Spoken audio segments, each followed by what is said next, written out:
Alright, so hopefully you guys have just finished doing the parallelogram discovery lesson / activity.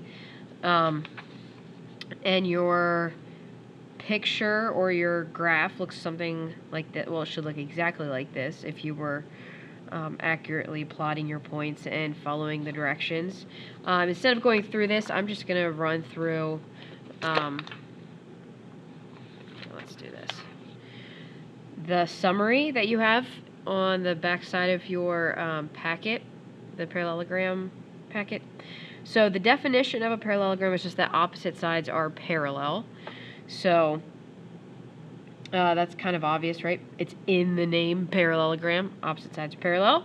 And then from that definition, there are 4 facts that we know about parallelograms. Hopefully you discovered these, but just to make sure you got them correct. Fun fact number 1, opposite sides are congruent, so they're always the same length. Fun fact number 2, consecutive angles are supplementary.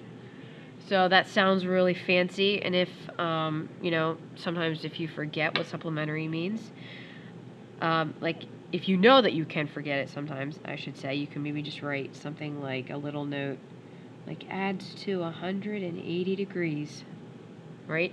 And consecutive, that just means angles that are beside each other, okay? So any 2 angles that are right beside each other will always add up to 180 degrees. Fun fact number 3, the opposite sides are, well, I just repeated myself. Okay, sorry, that fun fact number 1 should have said angles. Gosh, that's embarrassing, I didn't even catch that. There we go. Okay, so opposite angles are congruent and opposite sides are congruent. So that's convenient that both of the sides and angles that are across from each other, opposite from each other in a parallelogram are congruent. And then your fun fact number 4 is that the diagonals bisect each other. So hopefully after just coming through the proofs chapter, like that language is, very familiar to you. They just cut each other in half. Okay, they have, each diagonal has the same midpoint. So this is true only about parallelograms, and I'm going to do a couple examples now. You should have this purple packet. I know mine isn't purple, but it does say purple. And you're not going to use the facts that you just learned about parallelograms to solve for x in these examples that are parallelograms.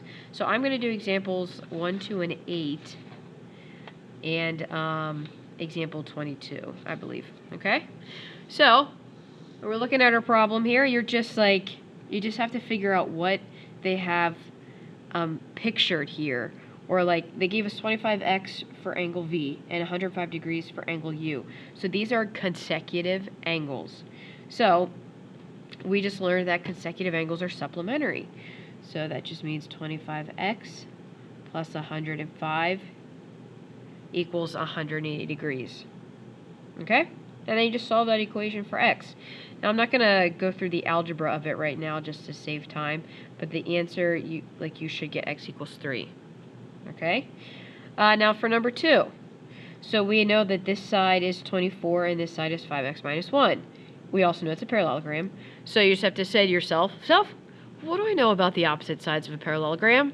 And then hopefully yourself will reply, well, I know that the opposite sides are parallel, and I know that they're congruent. So congruent just means equal, so your equation here is just 24 equals 5x minus 1.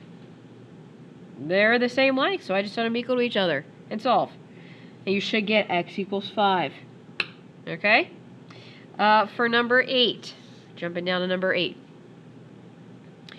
So sometimes if the pictures are like a little bit smaller, it can be a little harder to tell like what the expressions are representing, but this one's not too bad. 23x plus 7 is your angle S, and 1 plus 24x is your angle U. So it's a parallelogram, and we have expressions for the opposite angles. So again, what do we know about the opposite angles of a parallelogram? Well, excellent question. We know that they're congruent. So I'm going to take 23x plus 7 equals 1 plus 24x. There's my equation. Set them equal and solve. You should get x equals 6. All right, so you see how you're just using the facts that you just discovered to now set up equations. It's wonderful how that works. Okay, now if you want to pause the video or stop the video and work through those 2 pages, you can, or if you want to just keep watching, that's fine too. Now, when we come to these problems, I don't think there was any. Yeah. So now the diagonals are drawn in, okay? And they give us some information, and we're going to solve the equation again, or set up an equation and solve. So they gave us qx is 1 plus 11x, and a qs is 25x minus 1. So that's this whole thing. And this is the half. Now, what do we know about the diagonals of a parallelogram? Well, we know that they bisect each other. They cut each other in half. So that tells me that this x right here is the midpoint. It's the middle of this diagonal. So when you're working with these diagonals and you want to set up an equation, the question that you're asking yourself should be very familiar. We've asked this question tons of times just working with like triangles or just like line segments, right? The question is, do I have 2 halves or do I have a half and a whole, right? This should be getting easier, hopefully, for you to like set up and like figure out. So you can see I have a half and I have a whole. So the only way I can make these equal, the only way I can make an equation is if I take 2 of my halves and set it equal to the whole. So qx is the half, so I'm going to go 2 times 1 plus 11x. And I set that equal to 25x minus 1.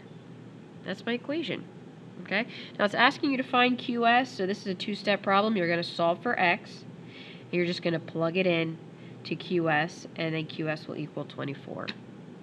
Okay, so that means that your x will equal 1. All right. Well, those are all the examples that I'm going to run through on this video. Hopefully from that you can figure these out. And then I'll be able to answer any questions you have when I come back. All right, thanks. Bye.